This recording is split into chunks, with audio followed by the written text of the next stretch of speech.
এখানে কে কে আছেন যারা একাদশীর ব্রত করেন? একবার হাত তুলুন তো। একাদশীর ব্রত কে কে আছেন করেন, এমন আছেন? দেখুন, একাদশী যদি শুরু করতে চান, সামনে 11ই চৈত্র পাপ মোচনী একাদশী আছে। হ্যাঁ, আপনারা সেই একাদশী থেকে একাদশী শুরু করুন। একাদশী করতে গেলে যে উপবাসী থাকতে হবে সারাদিন, তার কোনো কথা নাই। আমি বলে দিই কি কি। অনেকে উপবাসের নাম করলে প্রথমে জিজ্ঞাসা করে, বাবা কি খাবো? এ খাবার চিন্তা থাকলে উপবাস হবে না। রাধে রাধে। যদি খাবার চিন্তা ভুলতে পারেন তাহলে উপবাস। কেন? ওই উপবাসের দিনটা উপে বাস, উপে মানে কাছে, বাস মানে বাস করা, ভগবানের কাছে বাস করার দিন। এই সংসারী মানুষের কাছে তো বাস করছেন, যাদেরকে ছেড়ে একদিন চলে যাবেন। যার কাছে যাবেন তার জন্য এখন থেকেই নামটা লিখিয়ে রাখছেন, বুঝতে পারছেন? তুলসী মন্দিরে জল দেন। কেন জল দেন? তুলসী হচ্ছে গোলকের অধিষ্ঠাত্রী দেবী। আপনি এখন থেকে নাম, যদি পিজিতে ফিটিং থাকে, এজেন্ট ধরা থাকে, তাহলে পিজিতে গিয়ে বেড পাবেন, বুঝতে পারছেন? পিজি হসপিটালে। আর যদি ফিটিং না থাকে আপনি বেড পাবেন না, মাথা টুকতে হবে। ঠিক তেমনই ওই তুলসী মায়ের সঙ্গে আগে থেকে সেটিং করে রেখে দিন। মা গো, আমি তোমাকে জল দিচ্ছি, তুমি কৃষ্ণ প্রেয়সী, তুমি প্রভুর চরণে আমাকে জায়গা করে দিও। আপনার দায়িত্ব নেবে মা তুলসী। নিতাই গৌর প্রেমানন্দে হরি হরি। ঠিক তেমনি আপনি একাদশী করছেন, উপবাস করছেন, আপনি ভগবানকে স্মরণ করবেন, বুঝতে পারছেন? আপনি সেদিন ভগবানকে স্মরণ করবেন। এবার যারা নির্জলা করতে চান নির্জলা করবেন, যারা পারবেন না তারা কি করবেন না। আচ্ছা, অনেকে জিজ্ঞাসা করে, অসুস্থ লোক যাদের ওষুধটা দরকার তারা কি ওষুধটা খাবে না? ওষুধে তো অনেক রকম মেশানো থাকে। ওষুধ যারা অসুস্থ এবং যারা গর্ভবতী তাদের জন্য ছাড়ও দেওয়া আছে শাস্ত্রে, বোঝা যাচ্ছে? গর্ভবতী আর যারা অসুস্থ তাদের জন্য বিশেষ ছাড় আছে, উল্লেখ করা আছে। আপনারা যারা পারবেন না নির্জলা, নির্জলা করবেন না। আপনারা করবেন কি? ফলাহার করবেন। ফল ফল আমরা একাদশীতে দু এক জায়গায় যাই, তখন এত ফল দেয় না, আমাদের মাঝে মাঝে মনে হয় এরকম ফল দিলে প্রতিদিন একাদশী করবো। একাদশীতে ফল পাবেন, হ্যাঁ, ফলাহার করবেন। আচ্ছা, ফল খেয়েও আপনার ফল খেতে পারেন না, তা কি করবেন? শাকাহার করবেন। শাকাহার মানে কি? ঘি ব্যবহার করতে পারবেন, ঠিক আছে, সাদা তেল ব্যবহার করতে পারবেন। আচ্ছা, সেদিন ঘি ব্যবহার করতে, সেদিন এমনি নুন ব্যবহার করা যাবে না। কি লবণ? সিন্দুক বা সন্দক লবণ, যেটাই নাম আপনারা ভালো বোঝেন, ওই লবণ দিয়ে কি করবেন? আমার খুব প্রিয়, আপনাদেরকে বলে দিই শাকাহারটা। আপনারা আলু, আচ্ছা পেঁপে, আচ্ছা গাজর, ঠিক এই সব দিয়ে আপনি, আলু পেঁপেটাই মুখ্য। আচ্ছা, তারপরে কাঁচা কলা, হ্যাঁ, এই সব কিছু দিয়ে আপনারা ওই ঘি দিয়ে লবণ দিয়ে একটা সবজির মতো বানাতে হবে। সবজি বলা ভুল হবে, শাকাহার বলে এটাকে। ওইটা বানাবেন, বুঝতে পেরেছেন? ওতে যদি আরো চান আরো কিছু দিতে পারবেন সেখানে, ঠিক আছে? কে বললো বাদাম? রাধে রাধে। আপনারা সেবা করবেন। ওই দিদি ভাইয়ের জন্য আমি এত কথাগুলো বলছি, না হলে কিন্তু আমার কিন্তু লীলা দেরি হচ্ছে, তাও আমি বলছি, যেহেতু নাহলে বলবে ওই খেতে বসে খোঁটা দেবে, ওই ঘরেরই তো বলে, বলেন নাই যে। রাধে রাধে, তাই বলছি রাধে রাধে, হরি বল। কোনো চিন্তা নাই, আপনারা একাদশী সকলে করুন। আপনাদেরকে বলি মাহাত্ম্য কথা, যেহেতু সামনে আসছে, যদি আগ্রহ বেশি জাগে। যুধিষ্ঠির মহারাজ কৃষ্ণ ভগবানকে জিজ্ঞাসা করেছে একাদশীর মাহাত্ম্য। কৃষ্ণ ভবিষ্যত্তর পুরাণে, কৃষ্ণ যুধিষ্ঠির সংবাদে এই কথা বলা আছে। কোথায় আছে? কোন বইয়ে? ভবিষ্যত্তর পুরাণে। ভগবান কৃষ্ণ একাদশী পালন করতে বলেছেন। আচ্ছা, রামচন্দ্র একাদশী করেছিলেন। কোন একাদশী বলুন? বিজয়া একাদশী। বিজয়া। আর রামচন্দ্রের লঙ্কা উদ্ধারের জয় জয় হয়েছিল, বিজয়া একাদশী রামচন্দ্র করেছিলেন। আচ্ছা, চৈতন্য মহাপ্রভু তার মাকে বলেছিলেন, মা তোমাকে আমার দিব্যি রইল, তুমি একাদশীর দিন অন্ন গ্রহণ করবে না। বোঝা গেল? তাহলে মহাপ্রভু বলুন, কৃষ্ণ বলুন, রামচন্দ্র বলুন, আপনি যাকেই ভগবান বলে মানেন, যার পূজা করেন, প্রত্যেকে কিন্তু একাদশী পালন করতে বলেছে। শাস্ত্রে ইহাই বিধান দেওয়া আছে। আপনারা সকলে পালন করবেন এই আশা রাখছি। রাধে রাধে। এদিকে ভালো করে শুনবেন। আচ্ছা, চিত্ররথ নামে একটা ফুলের বাগান ছিল, পুষ্পকানন। সেইখানে বসে এক মুনিপুত্র মেধাবী বসে ধ্যান করত। এবার সেইখানে মঞ্জু ঘোষা নামে এক অপ্সরা আসে।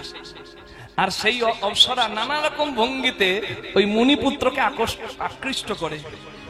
এইবার সেই মুনিপুত্র ওই মঞ্জু ঘোষার রূপে কাম অন্ধ হয়ে রূপে মুগ্ধ হয়ে যায় এবং ভজন সাধন সেবা পূজা সব ছেড়ে দিয়ে 56 বছর ওই নারীর প্রেমে এবং কাম লীলায় মেতে থাকে।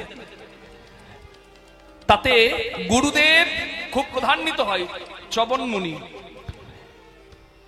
একদিন ওই অপ্সরা মুনিপুত্র মেধাবীকে বলল, এবার আমাকে স্বর্গে ফিরে যেতে হবে, আমি স্বর্গের অপ্সরা,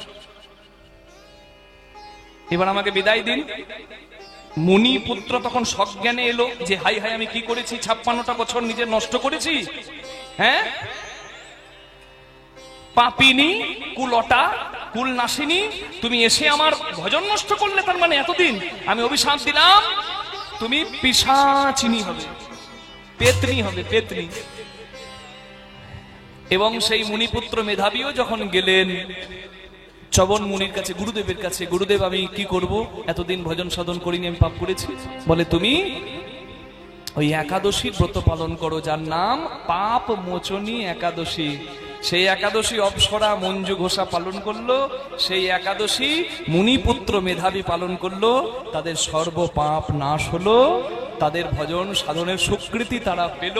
তাই আপনাদের সামনে বলি, যাদের পাপ করা আছে, যারা যেতে পারেননি কুম্ভে স্নান করতে, ভাবছেন হাই হাই রে কতজন পাপ ধুয়ে এলো, আমার তো হলো না, কোনো চিন্তা নাই, আবার অফার আছে সামনে 11ই চৈত্র।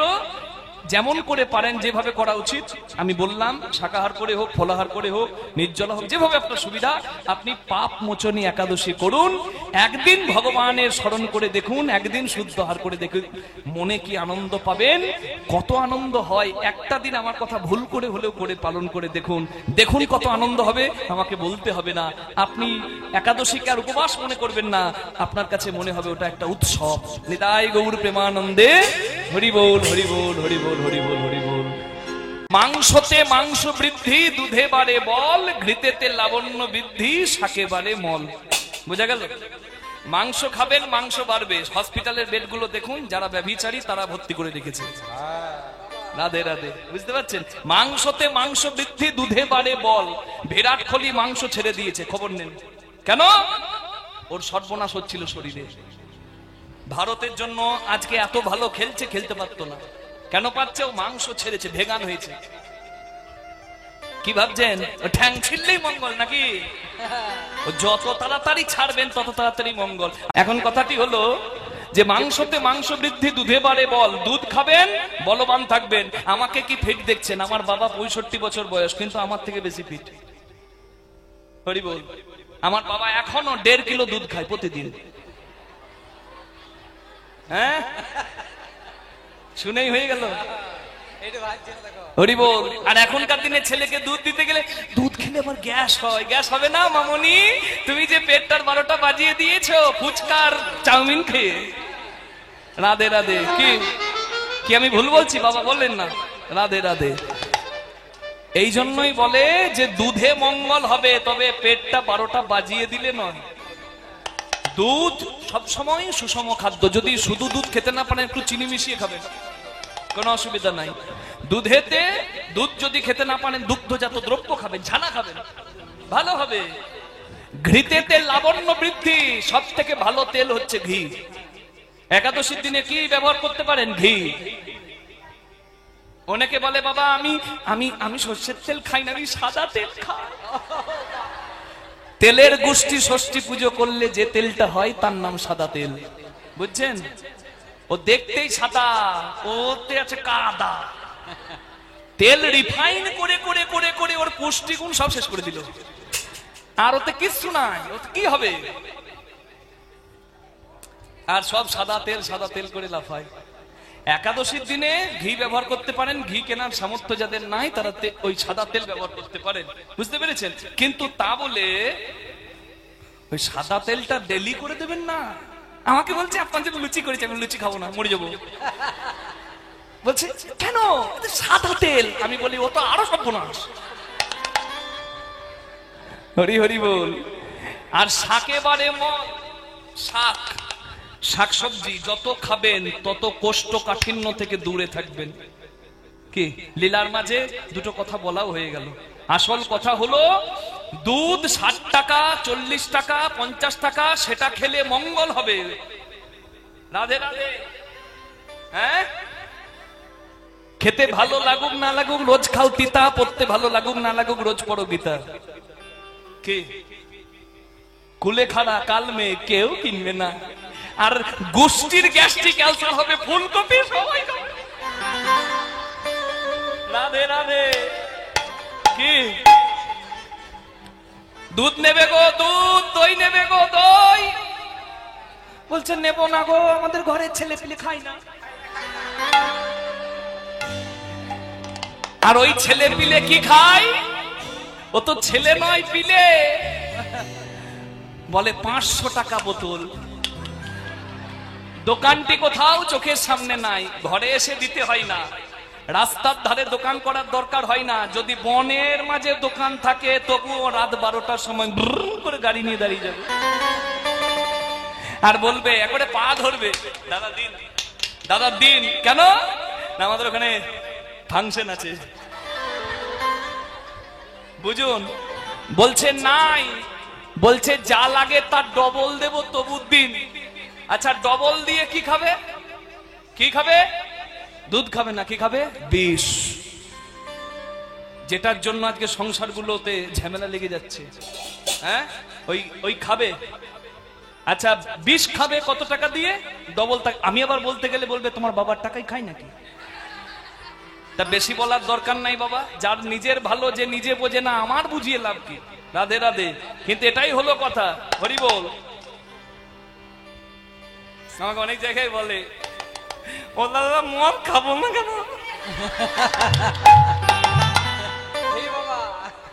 আমার ভালো লাগে আমি খাই। আমি বলি দাদা আপনি খান, প্রেম সে খান,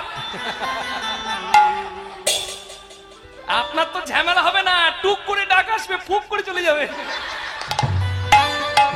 হরি হরি বল। কেন বাবা এই জ্বালাতে থাকা নাকি? তাড়াতাড়ি যাবার রাস্তা। ঠিক আছে, অসুবিধা কি আছে? নিতাই গৌর প্রেমানন্দে হরি হরি বল।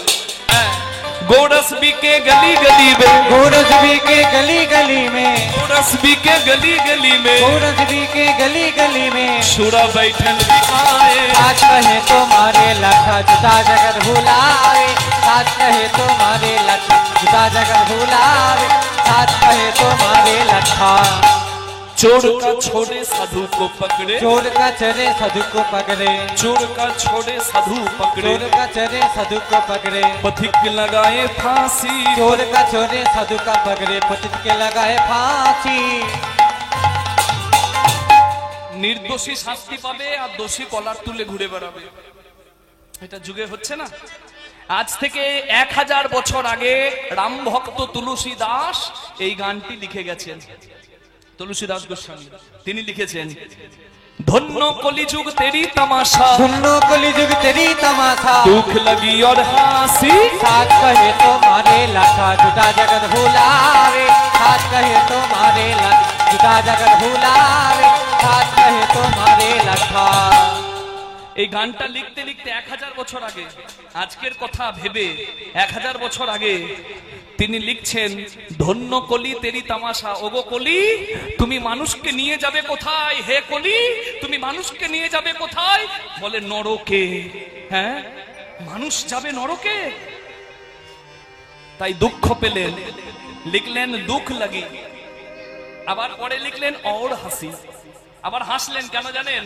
মানুষ যাবে নরকে, আর নরকগামী মানুষকে বাঁচাতে এ যুগে চৈতন্য আসিবে, চৈতন্য আসিবে, চৈতন্য আসিবে, চৈতন্য আসিবে, মধুর হরিনাম বিলাবে চৈতন্য আসিবে, হরিনাম বিলাবে চৈতন্য আসিবে, হরিনামে বিলাবে প্রেমানন্দে হরি বলে, বিলাবে হরি বলে, হরিনামে বিলাবে, আনন্দে হরি বলে, হরিনামে বিলাবে, আনন্দে হরি বলে, হরিনামে বিলাবে, আনন্দে হরি বলে, হরিনামে বিলাবে চৈতন্য আসিবে। শ্রী বিষ্ণু নারায়ণের দরজায় গিয়ে দাঁড়িয়েছেন ভৃগুমুনি। আচ্ছা কি খুঁজতে এসেছেন মনে আছে তো? ভগবান কে? ভগবান খুঁজতে এসেছেন। শ্রী বিষ্ণু নারায়ণের কাছে দাঁড়িয়ে আছেন। যারা বললেন কৃষ্ণ ভগবান, তারা আমাকে বলুন, আচ্ছা কৃষ্ণ আর বিষ্ণু কি আলাদা? আলাদা নয়। যোগেশ নারায়ণ কৃষ্ণ বিষ্ণু নিরাশ্রয় মাং জগদীশ্বরাক্ষ। নারায়ণের 7টা গুণ, তার সঙ্গে আরো 4টে গুণ নিয়ে লীলা পুরুষোত্তম শ্রীকৃষ্ণ যখন কৃষ্ণ হয়ে করছেন লীলা। আস্তে, এই জায়গাটা খুব খুব মূল্যবান জায়গা, কথা বলে নষ্ট করে দেবেন না মা। ভক্তির আসর, ভাবের আসর, এই জায়গাটা একটু শুনুন।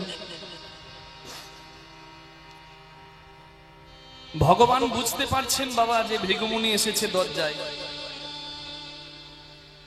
ভগবান বুঝতে পেরেছেন ভৃগুমুনি এসেছে দরজায়, কিন্তু ভগবান সবই জানেন যে এর আগে ব্রহ্মার কাছে গেছে, এর আগে শিবের কাছে গেছে, আর শিবকে ভগবান পরীক্ষা করতে গিয়ে নিজেই শিবের কাছে অহংকার দেখিয়ে এসেছে।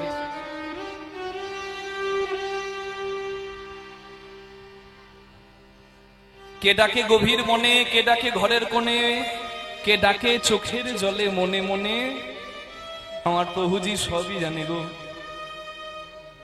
আমরা বারবার ভগবানের কাছে চাই, চাইলে তো কম পাবেন। আপনার কি অভাব সে সব জানে।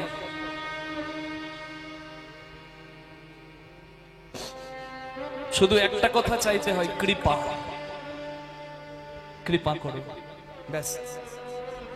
এর বেশি আর কিছু চাইতে নাই। আর কৃষ্ণ পদে মতি হোক, ভগবানের পদে মতি হোক, এর থেকে বেশি কিছু আশীর্বাদ দিতেও নাই। কারণ আমি ধন দিতে পারবো না, আমি জীবন দিতে পারবো না, আমি যৌবন দিতে পারবো না।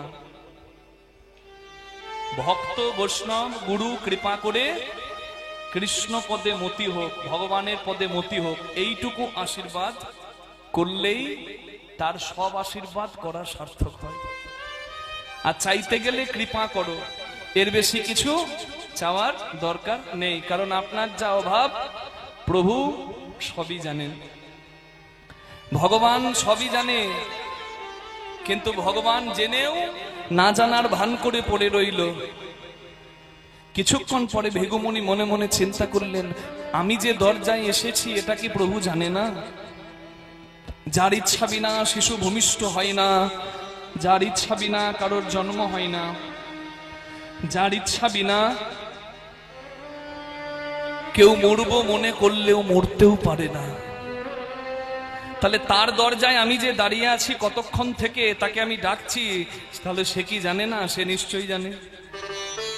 তার মানে জেনেও অহংকারের আসনে বসে আমাকে অপমানিত করলো। আমি অপমানিত হলাম, আমাকে অপমান করলো। সব ভগবান সেজে বসে আছে, অহংকারের আসনে বসে আছে। দরজায় আমি দাঁড়িয়ে আছি, জেনেও না জানার ভান করে পড়ে আছে। আমি দেখাচ্ছি মজা। দ্বারদ ঘাটন করে অহংকারে মত্ত হয়ে ভৃগুমুনি গিয়ে ঘুমন্ত ভগবানের বুকে পদাঘাত করলো।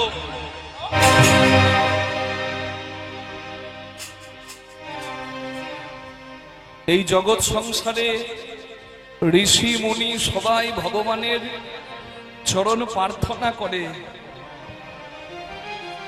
আর সেই ভগবানের বুকে গিয়ে লাথি মারল কে? পদাঘাত করল কে? ভৃগুমুনি। কখনো শুনেছেন যে ভগবানের বুকে একজনের চরণ চিহ্ন আছে? শুনেছেন? ভগবানের বুকে কার চরণ চিহ্ন থাকে? এই ভৃগুমুনির। আজকে জেনে নিন কেন।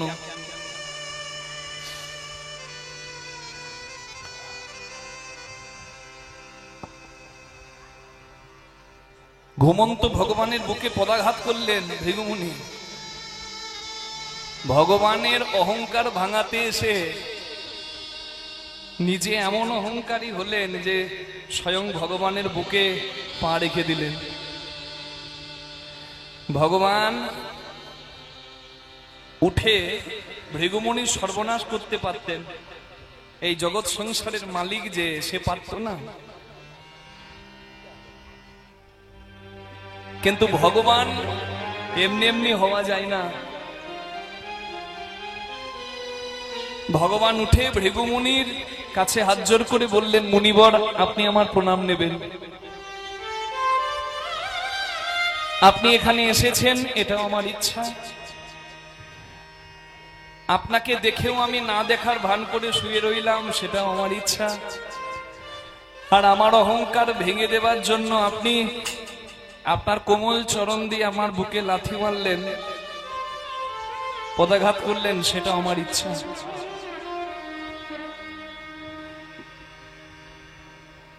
ভগবান ভৃগুমুনির চরণ তলে বসলেন। এই কীর্তনের আসরে দাঁড়িয়ে যখন এই কথাগুলো বলি না, নিজেদেরকে সামান্য মানুষ বলতে ইচ্ছা করে না। সামান্য একটু নাম যশ হলে, একটু টাকা পয়সা হলে মানুষ অহংকারে মানুষকে মানুষ বলেও মানে না, আর পাটাও মাটিতে ফেলে না। কিন্তু দেখুন তো একবার ভগবানের লীলা কথা শুনে তার আচরণ কেমন। আপনি আচরি ধর্ম জীবেরে শেখাই, আপনি না করিলে ধর্ম শেখানো না যায়। ভগবান ভৃগুমুনির চরণে বসে, ভৃগুমুনির চরণ তলে বসে, ভৃগুমুনির চরণ বুকে নিয়ে নিজের চোখের জল দিয়ে ভৃগুমুনির চরণটা ধোয়াচ্ছে। যে একটু আগে হিংসা করেছে তাকে প্রেম দিচ্ছে, আর বলছে, মুনিবর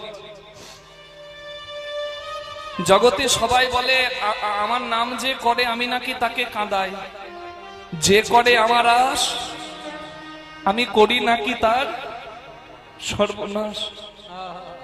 যে হরিনাম করে, যে একাদশী করে, যে পূর্ণিমা অমাবস্যা পালন করে, যে জন্মাষ্টমী করে, রাধাষ্টমী করে, শিব চতুর্দশী করে, দুর্গাষ্টমী করে, রামনবমী করে, যে ভগবানের সেবা পূজা নিয়ে থাকে, দিনান্তে হা কৃষ্ণ গোবিন্দ বলে, আমি নাকি তাকে কাঁদাই। আর যে আমার নাম করে না সেই নাকি ভালো থাকে আর কলার তুলে ঘুরে বেড়ায়। আসলে আমার ভক্তরা তো তাই বলে যে আমার নাম যে করে আমি নাকি তাকে কাঁদাই, আমার বুকে নাকি প্রেম নাই, দয়া নাই, আমার বুকটা নাকি পাথর। তা আমার এই পাথর বুকে আপনি আপনার কোমল চরণ দিয়ে আঘাত করলেন। আমার এই পাথর বুকে আঘাত দিয়ে আপনার ওই কোমল চরণে লাগেনি তো?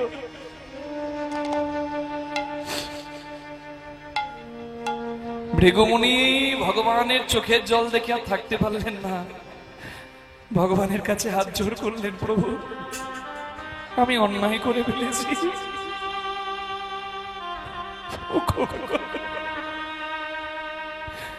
আমি আমি আমি ভগবান পরীক্ষা করতে গিয়ে আমি নিজেই অপরাধী হয়ে গেলাম। জগতে কোটি কোটি ঋষি মুনি অনন্তকাল তপস্যা করে যার চরণ সেবা করার জন্য আমি সেই ভগবানের বুকে এসে পদাঘাত করলাম।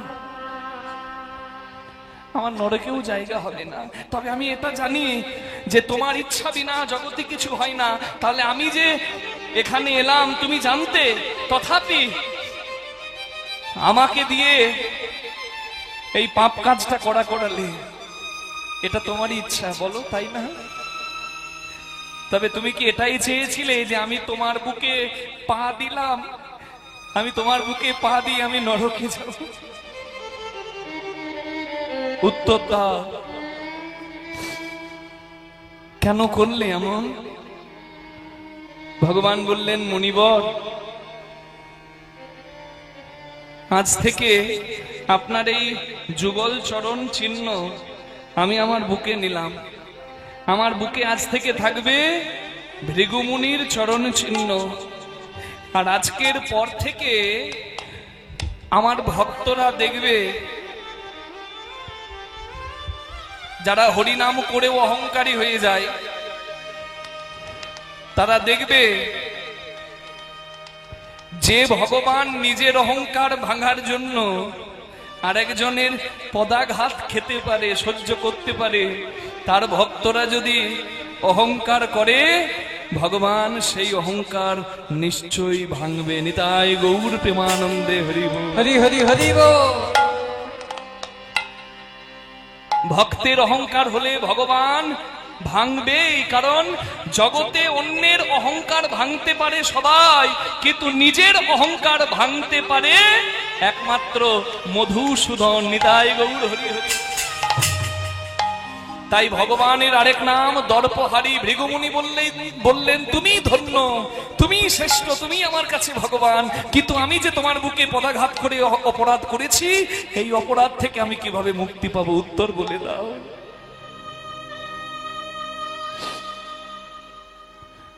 ভৃগুমুনি উত্তর চাইলেন ঋষি মুনির কাছে। মুনিরা বলে দিলেন, ঋষিরা বলে দিলেন, আপনি পাপ খণ্ডন যজ্ঞ করুন, আর সেই যজ্ঞে স্বর্গ মর্ত পাতাল ত্রিভুবনের সবাইকে ডাকুন।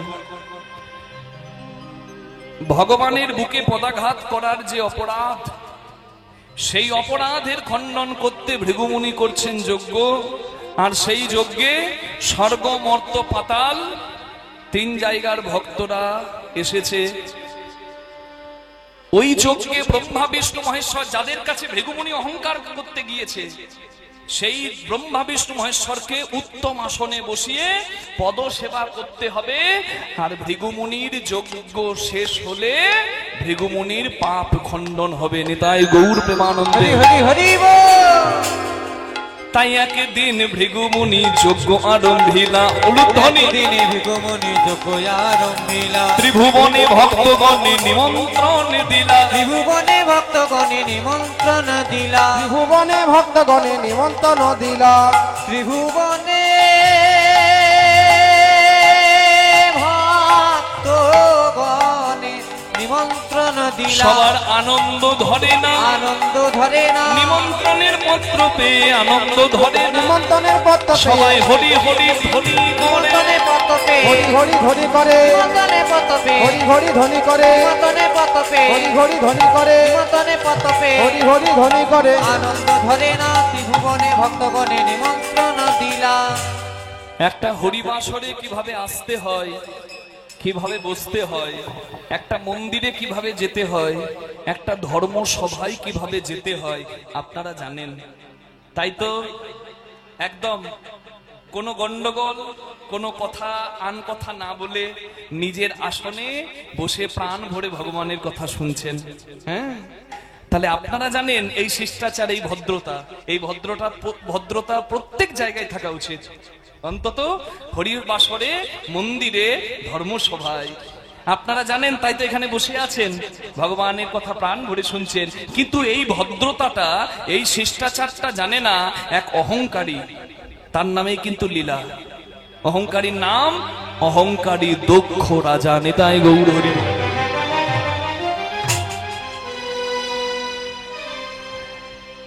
এই দক্ষ রাজার এত অহংকার কেন? না তিনি প্রজাপতি পদ পেয়েছেন। ওই যে বিবাহের সময় বলে না, প্রজাপতি ঋষি গায়ত্রী ছন্দ বলে না, হ্যাঁ, ওই প্রজাপতি পদের অধিকারী দক্ষ, প্রজাপতি দক্ষ, তাই তার অহংকার খুব। আপনাদের এখানে বোধহয় নাই, কিন্তু আমাদের ওইদিকে দেখতে পাই। জানেন, কিছু মানুষ আছে এত জায়গা থাকতেও ছেঁড়া চটে বসবে না, সে খুঁজবে চেয়ার। না, পায়ে যদি কারোর ব্যথা থাকে সে তো চেয়ারে বসবে। কিন্তু কিছু মানুষ আছে গায়ে মানে না, আপনি মোড়ল, সে একটা চেয়ার না পেলে বসবে না আর কি। আপনাদের এদিকে নাই, আমাদের ওখানকার কথা বলছি গো, আপনারা আবার এখানকার কথা ভাববেন না। আবার হরিলোটের বাতাসা যদি ছড়িয়ে দেয়, হরি বল, হরিলোটের যদি বাতাসা ছড়িয়ে দেওয়া হয়, বাতাসা পায়ের কাছে পড়ে থাকবে, তবু নিচে ঝুঁকবে না, তাকে হাতে দিলে নেবে। হাতে দিতে পারো না, হ্যাঁ, আরে বাবা ওই মাটি যদি বাতাসার সঙ্গে লেগে একটু ভেতরে যায় ওতে কল্যাণ হয়। যারা খেলা দেখে তারা জানবেন, রোহিত শর্মা ইন্ডিয়ার ক্যাপ্টেন ক্রিকেট টিমের, সে হেরে গেল 2023 বিশ্বকাপ, কিন্তু 2024-এ যখন পেল টি-20 বিশ্বকাপ পাওয়ার পরে ওই মাটিটাকে মুখে নিয়ে প্রণাম করেছে, জানেন? তাহলে তারা কি এখনকার নয়? হ্যাঁ, তাদেরকে তো অনেকজন ফলো করে, দেখুন না, ওখান থেকে শিক্ষা নিন কি করে শ্রদ্ধা করতে হয়। এ মাটিকে, প্রকৃতিকে ভগবান বড় করেছে। ভগবান গোবর্ধন পূজা শুরু করেছে, ভগবান সমুদ্রের কাছে হাত জোর করে ভিক্ষা চেয়েছে, সমুদ্রের ভেতর থেকে দ্বারকা নগর উঠেছে, শোনেন নাই? তাহলে প্রকৃতিকে শ্রদ্ধা করুন। আগেকার দিনে ঠাকুমারা বাতাসা কুড়িয়ে নিয়ে আঁচলে বেঁধে ঘরে গিয়ে নাতির মুখে দিত। কি গো ঠাকুমা, বলুন না, ভুল বলছি? হ্যাঁ, কি বলতো?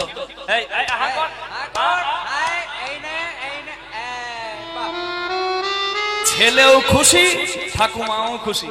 কি আর কিছু মনে করবেন না, এখনকার দিনে ঠাকুমা আঁচলে বেঁধে যদি বাতাসা নিয়ে যায় নাতির মুখে দিতে পারবে না। কেন? বৌমা খুব ডেঞ্জারাস, এসে কট কট করে তাকাবে আর বলবে, ওটা আপনি খান, আমার ছেলের যদি রোগ ধরেছে না। শাশুড়ি ভয়ে বলবে, দরকার নাই বাবা।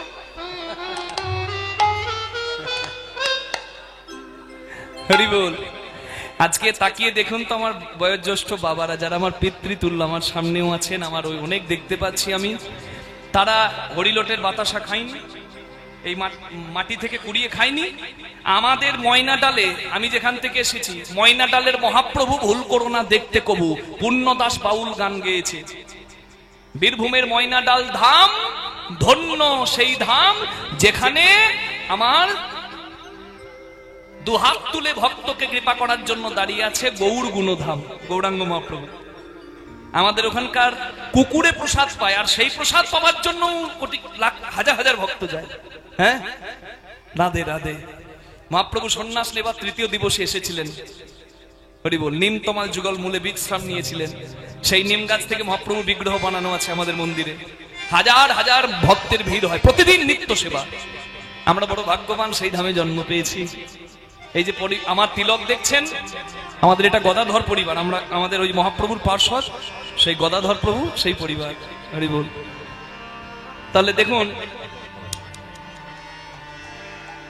আমি ওইখানে এসেছি, ওইখানকার কথা বলছি। আমাদের ওখানে কোনো বাচ্চা ছোটবেলায় একটা নিয়ম আছে, বাচ্চাকে নিয়ে গিয়ে মন্দিরে গড়াগড়ি দেওয়া হবে। বাচ্চা নীরব থাকবে, বাচ্চা হরিভক্ত হবে, শিশু হরিভক্ত হবে। তাই দেখুন না, আমরা কতটুকু জানি, কি জানি, আপনাদের এত এত ভক্তকে শোনাবার মতো দুটো হরি কথা আমরা বলতে পারছি কার কৃপায়? ওই আমার গৌরাঙ্গ গোসাই হাত তুলে আছে বলেই তো। নিতাই গৌর হরি হরি বল,